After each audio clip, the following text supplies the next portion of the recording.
하다스터디입니다. 오늘은 고2 친구들이 중간고사 끝나고 나서 문의를 준 친구들이 되게 많아요. 중간고사를 망쳤는데 그럼 전 수시 안 하고 정시해야 될 것 같은데 어떻게 해야 하나요? 라고 얘기해 준 친구들이 있어서 오늘은 그거를 저희 부천 선생님들과 그리고 저희 수학 선생님과 저와 함께 얘기를 나눠보도록 하겠습니다.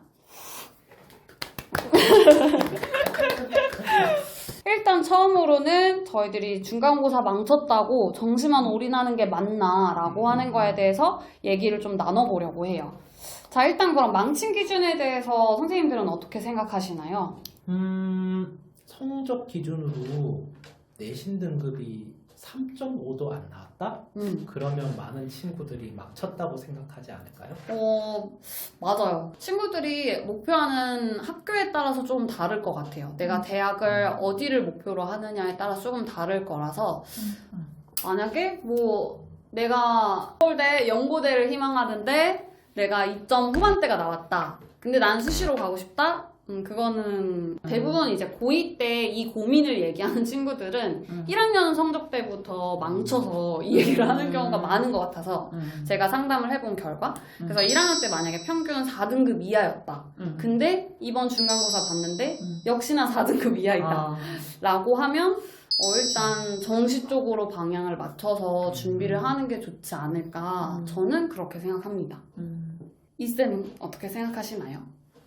제가 생각하기에는 대입을 준비한 학생들이 학생부가 들어가는 비율이 1학년 때가 20%, 2학년 때가 30%, 3학년 때가 50%인 경우가 가장 많은데요. 1학년 때 망친 거 기준과 현재 중간고사, 2학년 중간고사를 망친 걸 기준으로 하게 되면 총 비중이 30% 정도라 아직까지 바로 정시로 가는 거는 좀 이르지 않나라는 생각도 들기도 합니다. 그럼 그런 친구들은 약간 수시도 하면서 정시를 좀 같이 준비하는 게 좋겠네요.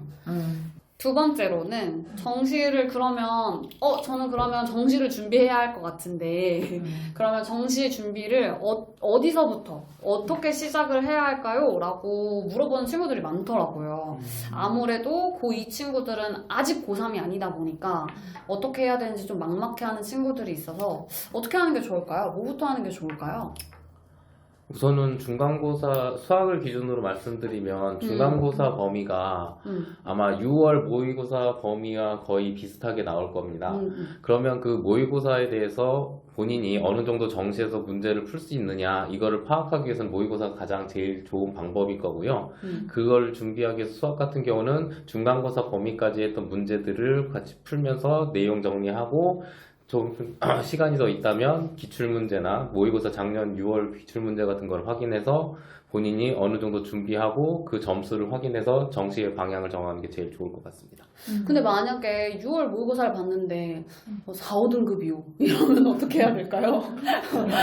솔직히 말씀드려서 4등급 이하는 네. 4등급 이하가 된다는 얘기는 거의 전국에서 50% 기준이기 때문에 맞아요. 이거는 정시 준비가 문제가 아니고 학습에 대한 문제이기 때문에 이거는 본인이 1학년 때 과정이나 아니면 그 전에 과정이 필요한 부분을 먼저 확인을 하고 그거에 대해서 어느 정도 컨설팅을 받아서 도움을 받는 식으로 해서 방향을 새로 잡아야 되는 문제라고 생각합니다. 근데 만약에 지금 아직 준비를 안 해봤는데 성적이 너무 안 좋아서 그렇다고 하면 1학년 거부터 다시 한번 봐야 될 것 같은데 어떤 걸 중심으로 봐야 되나요? 라고 물어보면 어떤 걸 중심으로 보는 게 좋을까요? 그러니까 학생들이 가장 많이 실수하는 부분이 수능을 준비하는 학생들도 자기가 전에 있는 모든 과정을 다 알아야 된다라는 부분이 많아서 맞아요. 그거에 대한 시간을 너무 사용하게 되고 그러다 보면은 당연히 학습이 본인이 시험 범위에 대한 걸 문제를 풀 수 있는 시간도 줄기 때문에 네. 이거를 어느 정도 정해야 되는데 특히 1학년 과정에서라고 한다면 함수 파트랑 방정식과 인수분해 파트를 먼저 확인해 보시는 게 가장 좋을 것 같고요. 그러고 나서 2학년 부분에 있는 지수함수, 로그함수, 삼각함수까지를 다시 한번 확인해서 6월을 대비하는 게 가장 좋을 것 같습니다. 국어는 어떻게 생각하세요, 양쌤? 만약에 모의고사를 6월에 쳐서 결과가 한 4등급, 5등급이 나왔다. 그러면 굉장히 당황스러울 것 같아요. 맞아요. 막 좌절할 것 같아요. 역시 난 4, 5등급 이러면서. 근데 모의고사를 이제 처음 준비하는 학생들은 대부분 실력대가 저는 4등급에서 5등급에서 시작을 한다라고 생각을 해요. 맞아요. 네. 왜냐면 지금 정시 어떻게 준비해야 될까요? 라고 한 친구들은 정시를 처음 이제 준비하는 그쵸. 친구들이다 보니까 네. 모의고사 대비도 안 됐던 친구들이 그럼요. 많았을 거라서 네. 그럴 것 같아요. 네, 그래서 절대 당황할 필요는 없고 이때는 이제 모의고사 결과를 보고 그동안은 수동적으로 내가 이제 내신 대비만을 해왔기 때문에 맞아요. 거의 내신 대비라고 하면은 암기 과목과 같은 공부를 해왔다라고 맞아요, 볼 수 맞아요. 있잖아요.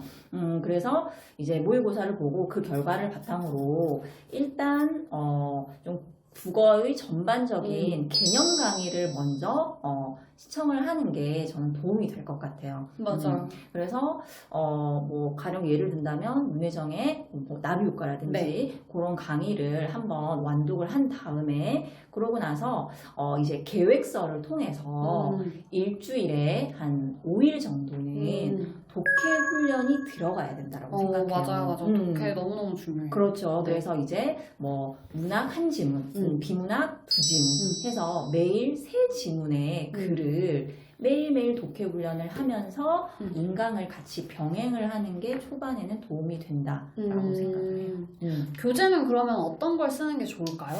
교재 같은 경우에는 이제 본인이 2학년 수준으로 이제 기출 교재를 써도 상관은 없지만 저는 만약에 모의고사 결과에서 시간 내 다 못 풀었다. 맞아요.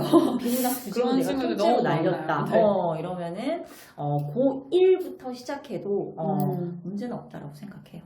맞아요. 약간 본인 문제점을 사실 파악하는 게 가장 중요하기 때문에 그쵸. 사실 고1 거 기출문제를 푸는 게 좋아요? 아니면 고3 거부터 풀어야 될까요? 라고 하는 친구들이 있는데 사실은 정확한 진단을 받고 하는 게 가장 좋긴 해요. 맞아요. 이거를 무조건 고1 거부터 풀겠어 라기 하기보다는 수학도 마찬가지. 아까 말씀해주신 것처럼 중3 거부터 하겠어 라기 하기보다는 정확한 진단을 받고 하는 게 가장 좋기 때문에 좀 전문가를 찾아서 저희 네. 하다스터디에 그쵸. 이렇게 전문가가 많은지 영어 네. 항상 영어 항상 영어고요. 항상 영어. 왜냐면 너무 저희 쟁쟁하신 전문가들이 계시기 때문에 한번 이렇게 진단을 통해서 네. 본인이 어떤 부분이 부족하고 어디 부분을 좀 채워서 공부를 해야 되는지를 네. 잡고 공부하는 거랑 아닌 거랑 또 다르니까 그렇게 준비를 하면서 하면 좋을 것 같습니다. 이 정시를 준비한다라고 했을 때 그냥 단순히 그럼 내일부터 난 정시를 준비하겠어 라고 하면 안 되잖아요. 그쵸. 그러면 계획을 짜고 뭐 공부를 하고 하는 거에서 어떤 게 좀 중요할까요? 어떤 식으로 계획을 짜야 할까요? 일주일 단위로 완전 학습을 할 수 있도록 그렇게 노력하는 게 중요할 것 같아요. 보통 제가 이제 저희 학생들하고 이제 대화를 나눠보면 그러니까 월요일부터 일요일까지 모든 일정이 꽉꽉꽉 다 차 있는 경우가 많아요. 맞아요. 그러니까 완벽주의에 맞아요. 빠져가지고 근데 또 저희가 월간 단위로 또 컨설팅 상담을 해보면 다 안 돼 있어요. 맞아요. 그래서 저는 이제 뭐 이게 뭐 100% 옳다는 건 아니지만 월요일부터 토요일까지 계획을 꼼꼼하게 짜고 근데 또 사람은 항상 실수를 하고 맞아. 또 못할 수도 있고 또 맞아. 목요일에 또 몸이 안 좋을 수도 있고 그렇잖아요. 그렇게 해서 못한 거, 펑크난 것들을 또 일요일에 보강을 하는 그런 식으로 하면 일주일 단위에 좀 완전 학습이 되지 않을까. 그래서 플래너를 짤 때 조금 그런 방식으로 하면 저는 좀 승률이 높지 않을까 생각해요.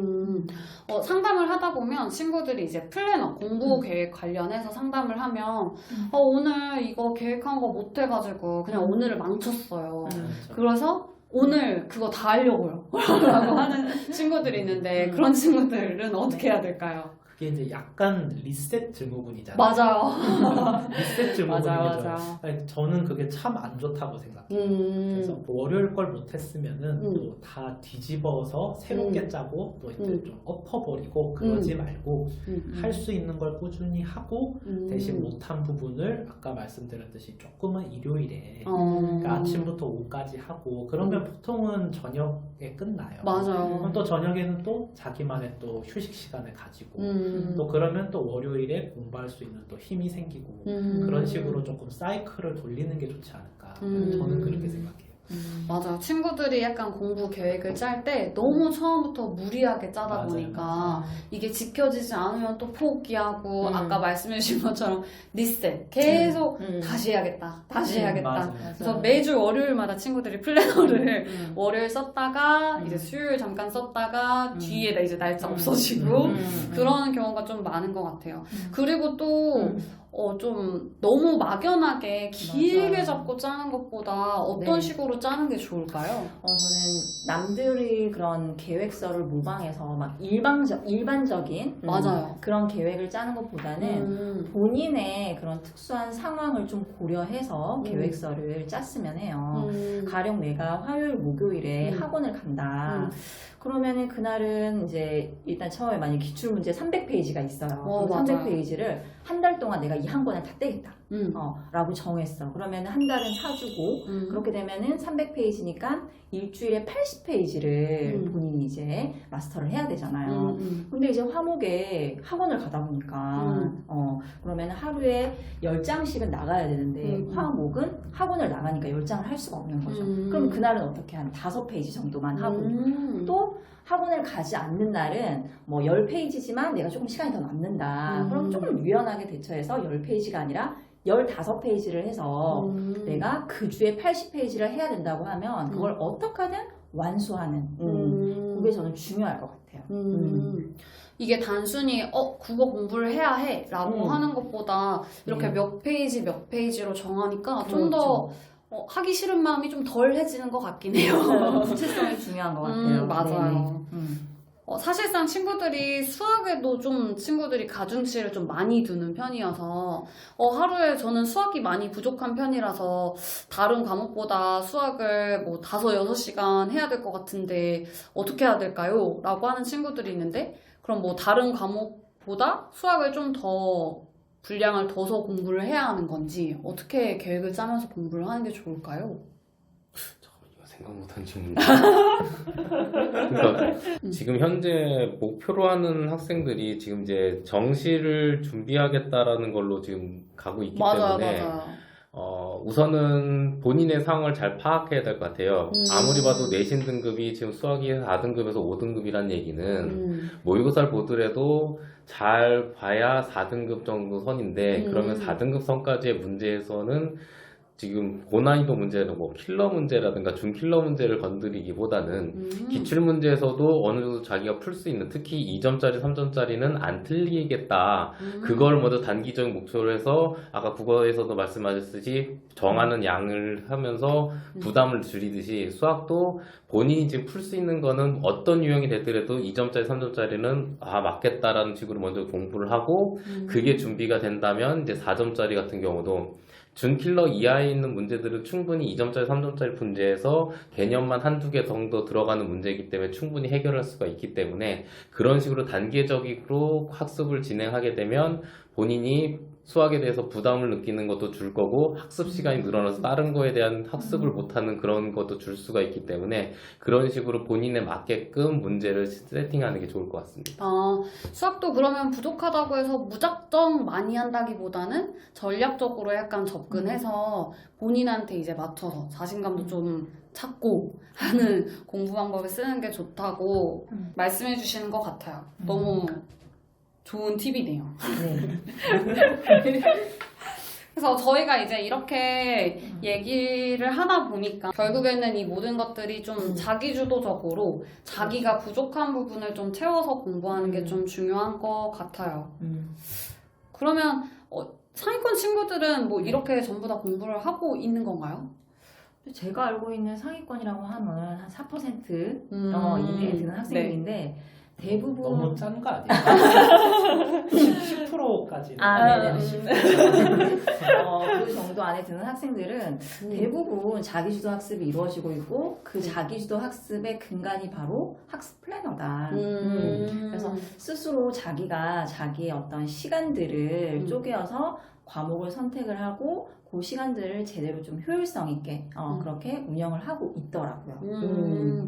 그래서 이렇게 뭐 상위권 학생들도 이런 자기주도 학습을 사실 중요성을 미리 알고 공부를 해나가고 있기 때문에 우리 친구들이 사실 고2라고 하면 아직 늦은 시간은 아니잖아요. 그쵸?